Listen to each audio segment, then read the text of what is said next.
Hello, Springfield Armory. You've inspired me to record my very first ever YouTube video. I recently purchased a brand new Springfield M1911 mil spec from a national reputable dealer. And when it arrived, it had a similar janky engraving on the inside top portion of my slide as to what you see here. I called the dealer back and I said, hey, this is what's going on. I got this janky engraving on the inside top of my slide. Looks like a third grader did it. And he said, well, I've never seen that before. Send it back and we'll send you another one. So I sent it back, and a few days later I got a call from them. They said, hey, all our Springfield M1911s have that same janky engraving on it. But what we're going to do, we're going to find the best looking one we got in the batch, and we'll send you that one. I said, alright, fine.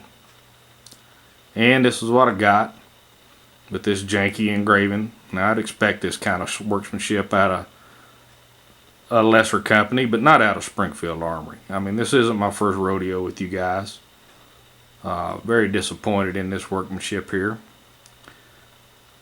You can see right there where the slides across the disconnector, and then it gets there and it hits that real rough spot and it goes back on its merry way. I haven't shot the gun yet. I'm assuming it won't, well, I'm hoping it won't interfere with the functionality of the gun too much. Like I said, this isn't my first rodeo with you guys. Way back in 1991, I bought my first brand new pistol for myself ever.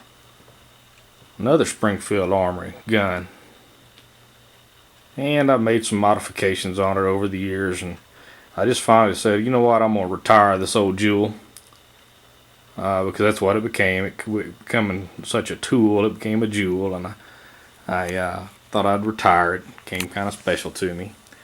But I never did do anything to the slide, and you can see on that same part of the slide there, it's just nice and perfect and smooth. No janky engraving. No janky engraving at all on this old gun from Springfield Armory. Flash forward a few years, and you've got that.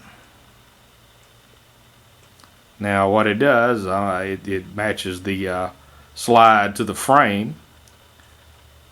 And I don't know if this is just something y'all overlooked or what. It's just it's not a good finish. You know, when we talk about fit and finish, that's why I go with the reputable companies. I don't go and buy cheap stuff. Now I know this is your entry level 1911, but that's what I like. And I like toying with them and making them my own.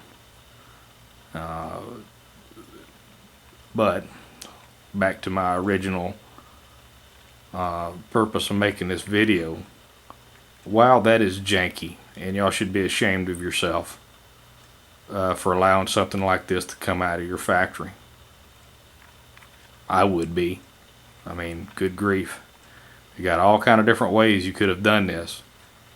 Laser engraving it. You've got just a simple punch set. You could have just hammered those on in somewhere else. I mean, there's real estate there that you could have done that in that doesn't affect, you know, or possibly affect the functionality of the pistol. And you should, even if you just absolutely had to put it there, no other real estate in the country, it sure could have been done a lot more professionally by your professional gunsmiths. I know what y'all are capable of. And this is, you should be embarrassed by this.